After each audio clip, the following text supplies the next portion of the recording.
से है, किस आश्रम से हैं, किस देश से हैं, किस भेष से हैं। क्योंकि गुरु जी तो गुरु जी हैं। गुरुर ब्रह्मा गुरुर विष्णु गुरुर्देवो महेश्वर गुरु साक्षात परब्रह्म तस्मै श्री गुरुवे नमः। वंदे बोधमयम नित्यम गुरुम शंकर रूपिणम यमाश्रितो हि वक्रोपी चंद्र सर्वत्र वंद्यते।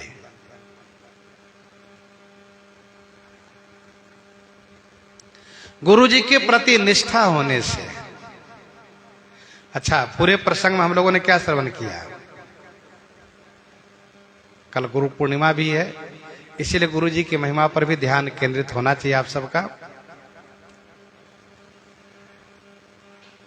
गुरु जी ने रत्नावती जी ने श्री दासी के प्रति गुरु भाव को अपनाया। दासी भगवान श्री कृष्ण के नाम लेकर के विह्वल हो जाया करती थी। तो रानी ने पूछा कि तुम क्या बोलती हो, थोड़ा हमको भी सुनाओ। सुनाया तो उनका प्रभाव ये पड़ा कि उनको भी नाम सुनने का और नाम लेने का मन में चाह उत्पन्न हुआ। फिर तो रानी ने उनसे और सुनने के बाद उनको दासी पद से मुक्त करके और सिराहने में बैठा करके उनको गुरु पद प्रदान किया और कहा कि अब आप मुझे नाम और गुण सुनाया करें। और सुनाया। सुनाने के बाद प्रेम बढ़ा तो दर्शन की चाहना हुई, और दर्शन की चाहना हुई तो दासी गुरु जी ने क्या कहा कि आप भगवान का विग्रह बनवाइए पहले। तो रानी ने तुरंत नीलमणि का एक स्वरूप बनवाया, बाल स्वरूप ठाकुर जी का। उनकी सेवा में अनुरक्ति हुई, ठाकुर जी दिखने लगे लेकिन वो प्रकट न हो। तब उन्होंने दासी से पूछा, गुरु जी ये बताइए कि भगवान का प्रत्यक्ष दर्शन कैसे होगा? तब उन्होंने कहा, संत निवास बनवाइए, संतों की सेवा कीजिए, संतों के साथ भगवान आएंगे। और वही किया।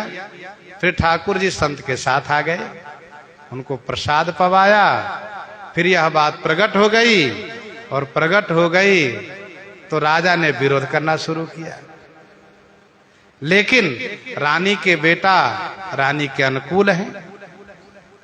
इस प्रसंग से शिक्षा यह मिलती है कि हमें भगवान की प्राप्ति होनी चाहिए। इसीलिए श्री कागभुसुंडी जी महाराज, श्री कागभुसुंडी जी महाराज सभी आश्रम में जाते हैं और उन महात्मा से सविनय प्रार्थना करते हैं कि भगवान आप ये बताइए कि भगवान के दर्शन होंगे कैसे। तो जिस महात्मा से पूछते वो महात्मा कहते भगवान तो तुम्हारे अंदर में ही है, भगवान तो सभी जगह है। तो वे कहते हैं कि नहीं, मुझे अंदर वाले भगवान से काम नहीं बनने वाला है। अब श्री रत्नावती जी अंदर वाले भगवान से संतुष्ट हो जाती तो फिर विग्रह कैसे बनवाती और फिर प्रत्यक्ष दर्शन कैसे कर पाती? तो गुरु जी की कृपा होनी चाहिए। फिर गुरु जी कृपा हुई उनके ऊपर, लोमा जी कृपा हुई है और ठाकुर जी के दर्शन लाभ उनके मिले हैं।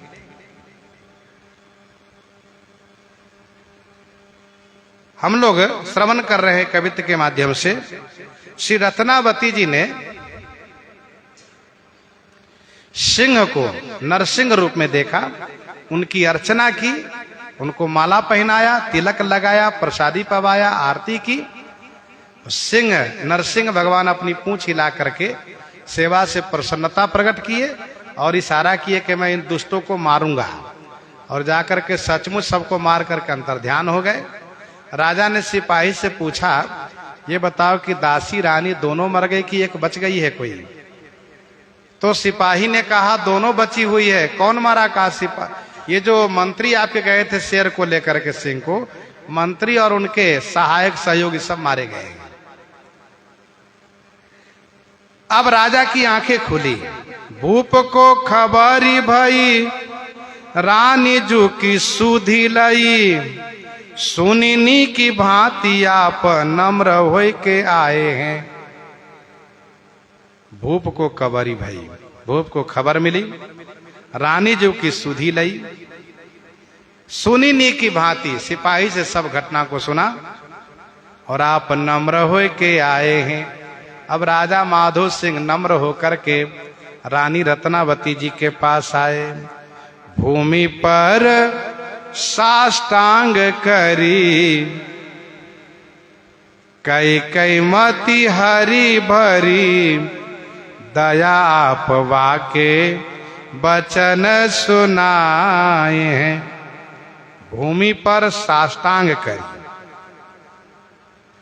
राजा माधो सिंह जी ने रानी रत्नावती जी के सन्मुख होकर के, अब यद्यपि वो सन्मुख हुए हैं, लेकिन रानी रत्नावती जी ठाकुर जी की पूजा कर रही, अर्चना कर रही हैं, तो ठाकुर जी के सन्मुख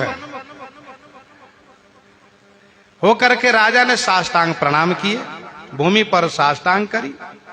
अब आप कहेंगे रानी को साष्टांग राजा प्रणाम कर रहे हैं, ये तो अमर्यादित है, अच्छी बात नहीं है।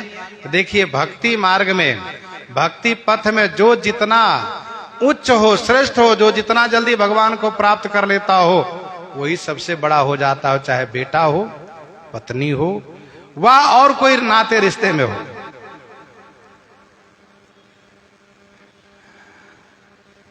श्री गणेश देई रानी की भक्ति से प्रभावित होकर के मधुकर शाह जी महाराज उनकी परिक्रमा करते हैं रानी की, और उनको साष्टांग प्रणाम करते हैं। क्यों? भूमि पर साष्टांग करी, कह के मति हरी, अर्थात राजा की बुद्धि बदल गई है। अब न ईर्ष्या है, न द्वेष है, न नफरत है, भरी दया आए। दासी ने सुनाया, दासी को दया आ गई राजा पर, क्योंकि दासी गुरुजी हैं, गुरुजी को दया आ गई, क्योंकि पहला काम गुरुजी का, गुरुजी काम बनाएंगे तभी बात बनेगी। अब रानी के गुरु दासी जी हैं, तो राजा के गुरु वही बनेंगे तभी काम बनेगा। तो दासी को दया आ गई, भरी दया आए, वाके वचन सुनाए हैं। रानी रत्नावती जी को वचन सुनाया। दासी ने क्या कहा? करत प्रणाम राजा बोलिया जुलाल जी को। दासी गुरु ने कहा, महारानी राजा साहब प्रणाम कर रहे हैं। तो महारानी जी ने कहा, अच्छी बात है, मुझे नहीं, वे तो लाल जी को प्रणाम कर रहे हैं, हमारे ठाकुर जी को प्रणाम कर रहे हैं, लाला को प्रणाम कर रहे हैं। करत प्रणाम राजा बोलिया जू लाल जू को। तब दासी ने कहा कि नेकू फिरी देखो। नेकू माने जरा, फिरी माने मुड़ करके एक बार देख तो लीजिए। नेकू फिर देखो, एक और ये लगाए हैं। तो रानी ने कहा, गुरुजी मैं एक तरफ देख रही हूं, दूसरी ओर नहीं देख सकती हूं, एक और लगाए हैं, मैंने अपनी दृष्टि एक और लगा रखा है, दूसरी ओर कैसे देख सकती हूं मैं? कहने का भाव ये है कि मैं जब ठाकुर जी को देख रही हूं तो मैं कहीं नहीं देख सकती हूं, और यही होना ही चाहिए। ठाकुर जी में अनुरक्त भक्त को चाहे कुछ भी हो नहीं देखना चाहिए। लेकिन अब दासी गुरु हैं, इनकी बात भी माननी पड़ेगी। बोलो निरपराज धन सब ही तिहारो धारो। राजा ने कहा, महारानी ये राज, ये धन सब तुम्हारा है, तुम खूब भगवान की सेवा करो, खूब संतों की सेवा करो, मैं क्षमा चाहता हूं, कोई विरोध नहीं करूंगा, मेरी ओर से कोई विरोध नहीं होगा।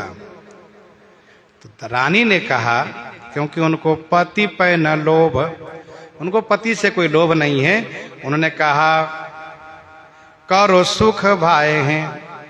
रानी ने कहा कि आप राज्य से, धन से आप स्वयं सुख का उपभोग कीजिए, मुझे किसी चीज की आवश्यकता नहीं है, क्योंकि मेरी संपत्ति, मेरे धन मेरे ठाकुर जी हैं, मुझे इसके अलावा और कुछ नहीं चाहिए। फिर दासी गुरुजी ने समझाया है, रानी, नारी जगत में नारी के शरीर के नाते उनके पति भगवान माने जाते हैं। ठीक है, आप भगवान को प्राप्त कर ली हैं, अच्छी बात है, लेकिन ये शरीर के पति होने के नाते जब ये विनम्र हो गए हैं, झुक गए हैं, भगवान की भक्ति करना चाहते हैं, तो आपको इन पर दया करनी चाहिए। भक्ति के नाते, भगवान के नाते। अब चूंकि दासी गुरु हैं, सारी बात उनकी मानती आई हैं, रानी ने फिर माना है, मान ली है उनकी बात को। इसके बाद एक घटना ये घटती है कि राजा माधो सिंह और मान सिंह इनके बड़े भाई हैं, माधो सिंह छोटे हैं। अच्छा, राजा माधव सिंह परिवार के दृष्टि से ये वैष्णव परिवार से तो थे ही, जैसे पृथ्वीराज जी इनके पूर्वज हुए, महान भक्त हुए, तो इसीलिए इनके ऊपर वह प्रभाव पड़ा और तुरंत इन्होंने भक्ति करना स्वीकार कर लिया। क्योंकि पृथ्वीराज जी महान भक्त हुए और उनकी पत्नी श्री बालाबाई जी भी महान भक्ता हुई मेरता में, उसी वंश में ये हैं। राजा मान सिंह माधो सिंह उभय भाई चढ़े, नाव परी कहूं ताहा बूढ़ी बे को भई है। एक बार की बात है, काबुल से लौट रहे थे, काबुल के लड़ाई में गए थे दोनों भाई, राजा मान सिंह, राजा माधो सिंह, काबुल से युद्ध करके लौट रहे थे। नाविक नौका पर चढ़ा करके नदी पार करा रहा था। नौका नदी के उस भंवर में पड़ गई और ऐसा लगने लगा कि अब बच पाना बड़ा मुश्किल है। तो नाविक ने अर्थात केवट ने स्पष्ट कह दिया, और भी लोग साथ में थे, केवल मान सिंह माधो सिंह ही नहीं थे, और भी लोग थे। तो नाविक ने, केवट ने स्पष्ट कर दिया कि आप सब अपने अपने भगवान को याद कीजिए, अब नौका मेरे बस में नहीं है, अब नौका मेरे बस में नहीं है, आप लोग अपने अपने भगवान को याद कीजिए। अब जरा सोचिए क्या दशा होती है उस वक्त, जब पायलट कह दे, ड्राइवर कह दे कि अब आप लोग अपने भगवान को याद कीजिए। अब कुछ भी हो सकता है, मतलब दुर्घटना से हम बचा नहीं पाएंगे। तो सभी लोग जो नास्तिक हों वो भी भगवान को याद करने लगते हैं, और सब लोग हनुमान चालीसा तो पढ़ने ही लगते हैं। तो नाव परी कहूं ताहा बूढ़ीबे को भई है, बोलो बड़ो भ्राता, बड़ो भ्राता, बड़ा भाई मान सिंह ने कहा माधो सिंह से, भैया क्या करोगे अब तो हम लोग मर जाएंगे, घर पहुंच भी नहीं पाएंगे। बोलो बड़ो भ्राता, अब कीजिए जतन कौन, अब कौन सा उपाय करे, कोई नौका भी यहाँ पास में नहीं आ सकती है, बीच मझधार में हम लोग फंस गए हैं, डूबने ही वाले हैं, और तैरने भी ठीक से नहीं आता जो तैर कर बच पाएंगे हम लोग।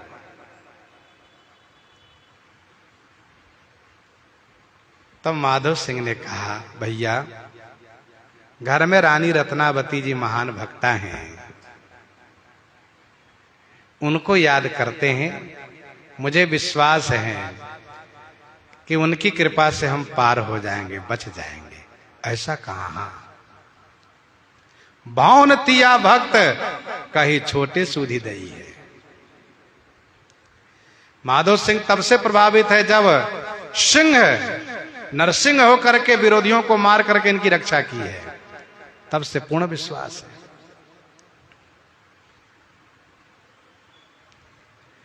नेकु ध्यान कियो, थोड़ा सा ध्यान किए, पूरा ध्यान भी नहीं किए।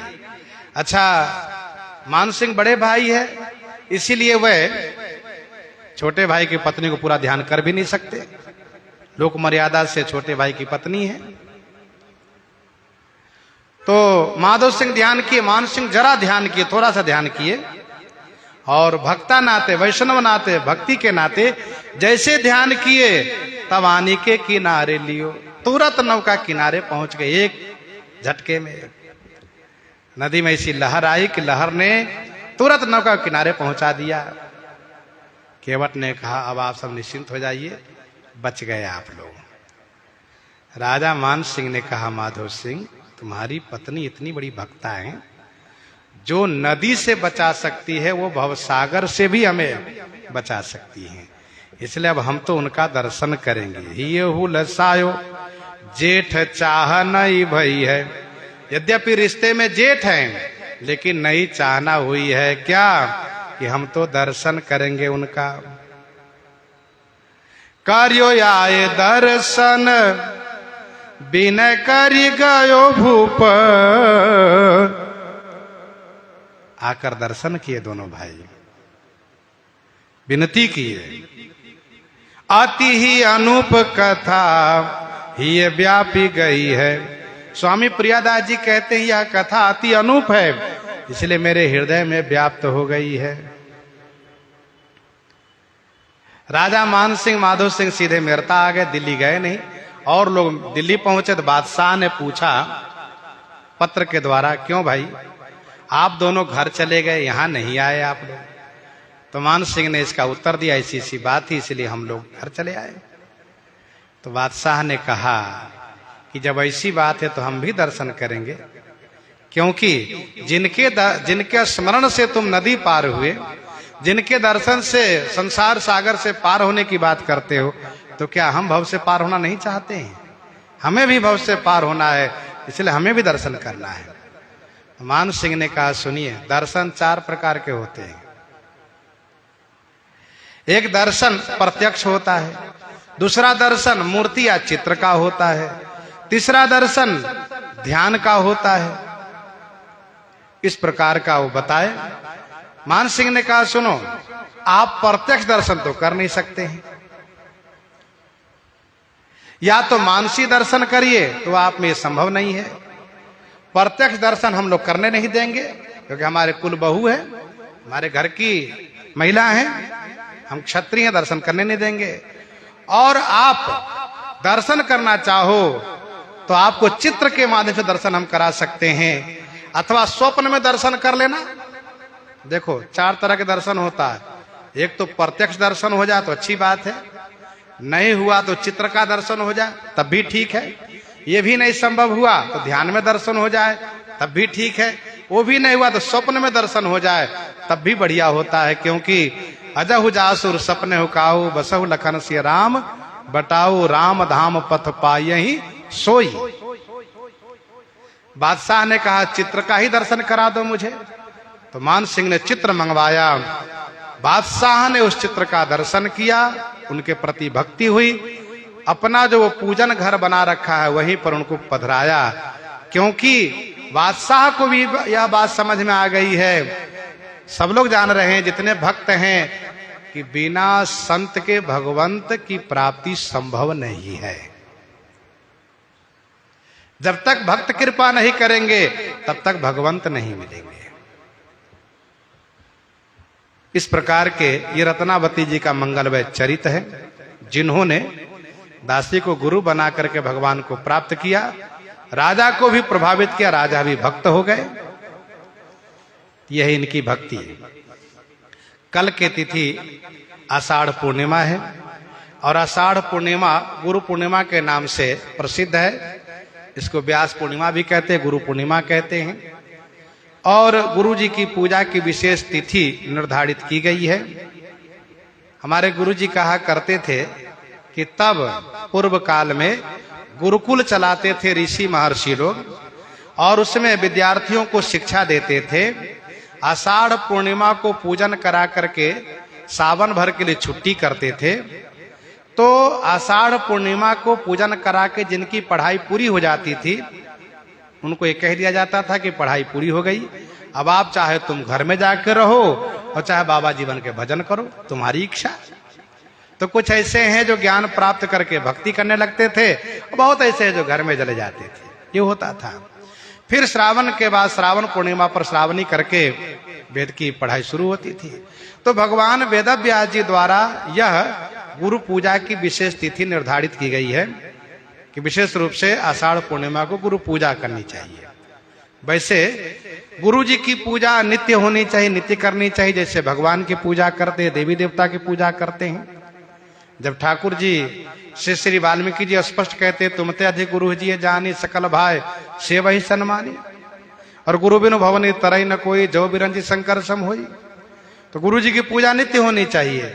हम जहाँ पूजा करते हैं वहां नित्य गुरु जी की पूजा करते हैं, लेकिन वर्ष में एक बार विशेष रूप से यह गुरु पूजन का त्योहार है, उत्सव है।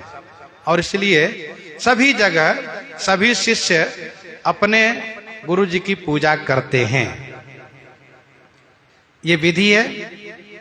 एक बार एक संत जी कथा सुना रहे थे कि व्यास पूर्णिमा का मतलब यह है कि भगवान वेद व्यास जी का जन्म इसी पूर्णिमा को हुआ है, इसलिए भी व्यास पूर्णिमा के रूप से माना जाता है।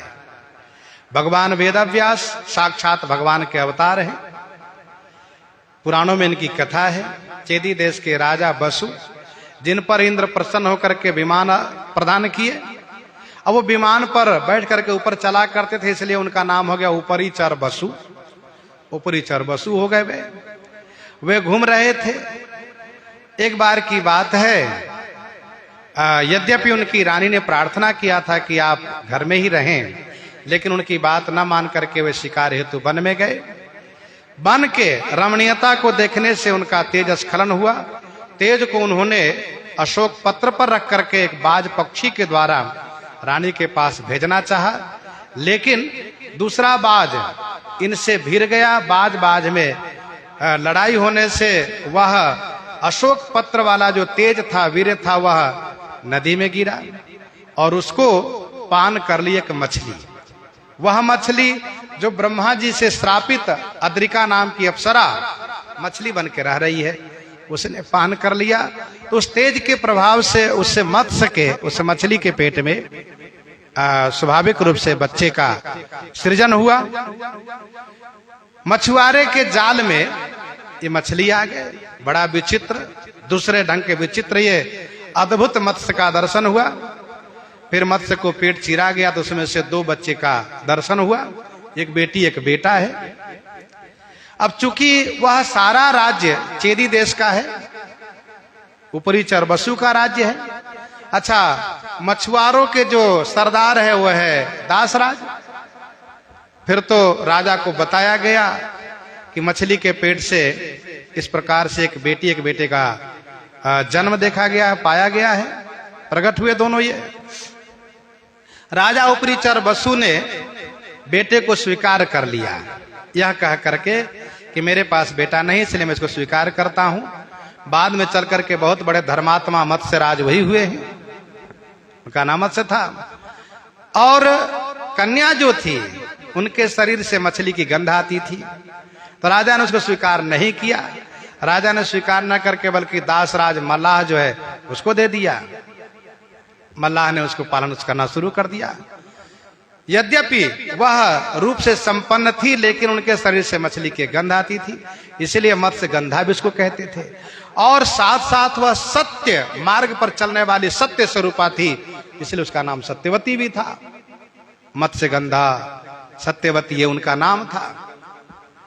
श्री पराशर जी महाराज तीर्थ यात्रा करते हुए, श्री पराशर जी महाराज तीर्थ यात्रा करते हुए जब जमुना जी के तट पर पहुंचे हैं और वह कन्या जो मत्स्य गंधा है नौका चला रही हैं और श्री पराशर जी जमुना पार कर रहे हैं, उसी समय में श्री पराशर जी महाराज को एकदम से भगवत प्रेरणा हुई कि इसी समय में भगवान अवतार लेना चाहते हैं, इसी समय में, और वो आपके द्वारा, इस कन्या के द्वारा। तुरंत प्रेरणा हुई कि इसी समय भगवान को अवतार होना है। देखा तो शुभ मुहूर्त, शुभ समय, दिन का समय है। तो श्री पराशर जी ने उस कन्या से कहा, देवी मैं तुम्हारे साथ मिलना चाहता हूं, क्योंकि इसी समय में भगवान प्रकट होना चाहते हैं, एक महापुरुष का भगवान का प्राकट्य होना है। तो उन्होंने कहा, महाराज 2-3 समस्या है। पहली बात तो ये कि आप जो कह रहे हैं इससे मेरा कन्यात्व नष्ट हो जाएगा और फिर मेरा विवाह नहीं होगा। पहली बात ये। दूसरी बात ये है कि दिन का समय में है, नदी के दोनों तट वाले लोग देख रहे हैं, कन्या नौका चला रहे हैं, एक महात्मा पार हो रहे हैं नौका से। और तीसरी बात यह है कि मेरे शरीर से मछली की गंध आती है। आप इस बात पर भी ध्यान दीजिए। तो श्री पराशर जी ने कहा हम तीनों का समाधान इसी क्षण करेंगे, और श्री पराशर जी ने किया। उन्होंने कहा कि आपके द्वारा जिनका जन्म होगा उनसे आपका कन्यात्व का नष्ट नहीं होगा, आप कन्या ही बनी रहोगी। दूसरी बात, दोनों तट देखने की, दोनों तटवासियों के देखने की बात है, तो इसी क्षण में इस तरह से मैं एक प्रयास करूंगा कि कोई देखेगा नहीं। और उन्होंने कोहरा का सृजन किया, एकदम से अंधेरा सा छा गया, कोहरा हो गया। और तीसरी बात यह रही कि मछली की गंध आती है, तो श्री पराशर जी ने कहा कि आज के बाद आपके शरीर से मछली की गंध नहीं आएगी, अब सुंदर खुशबू आएगी, सुंदर सुगंध आएगी। अब आपको मत्स्य गंधा नहीं बल्कि जोजन गंधा नाम हो जाएगा। एक जोजन तक मछली गंध जाती है ना, अब एक जोजन तक सुगंध खुशबू जाएगी, गंध पहुंचे, सुगंध पहुंचेगी। अब श्री पराशर जी जैसे सामर्थ्यवान महर्षि हैं, ऋषि हैं, उन्होंने तुरंत भगवान की प्रेरणा से यह सारी बातें की। और वहीं पर भगवान वेदव्यास जी का प्राकट्य हुआ, चारों तरफ से कोहरा छाया हुआ है। इस बात को अनुभव उन्होंने भी किया, उनके शरीर से खुशबू आने लगी। भगवान वेदव्यास जी ने कहा, माता जी मैं आपको वंदन करता हूं, आप जब भी मुझे याद करिएगा मैं आऊंगा, आप जब भी याद कीजिएगा मैं आऊंगा आपके पास। अभी मैं जा रहा हूं, आपसे आशीर्वाद और आज्ञा चाहता हूं, मैं तपस्या करने जा रहा हूं। भगवान वेदव्यास जी चलते भय। श्री वेदव्यास जी का नाम पराशर जी के पुत्र होने के नाते पराशर्य भी है। जमुना जी के टापू में उनका जन्म हुआ, जमुना जी के टापू में जन्म हुआ, इसलिए उनका नाम द्वैपायन भी है। और उन्होंने वेद का विस्तार किया, इसलिए व्यास नाम पड़ा। फिर उन्होंने 17 पुराण की रचना की, और उनसे भी संतुष्टि नहीं हुई तो देवर्षि नारद जी महाराज के मार्गदर्शन में उन्होंने श्रीमद् भागवत महापुराण की रचना की। फिर उनको पूर्ण विश्राम प्राप्त हुआ। तो ऐसे भगवान वेदव्यास जी महाराज, जिनसे वेद पुराण का विस्तार हुआ है, उनके जन्म तिथि होने के नाते भी व्यास पूर्णिमा कहलाती है। और साथ साथ गुरु पूजा की तिथि, विधि, ये नियम की व्यवस्था भगवान वेदव्यास जी ने लगाई है। इसलिए यह गुरु पूर्णिमा तिथि विशेष रूप से मान्य है, महत्वपूर्ण है। तो कल गुरु पूजन का समय रहेगा, कल कथा विराम रहेगी, क्योंकि हम लोग प्रथम पहर में पूजन आदि का दर्शन करते हैं।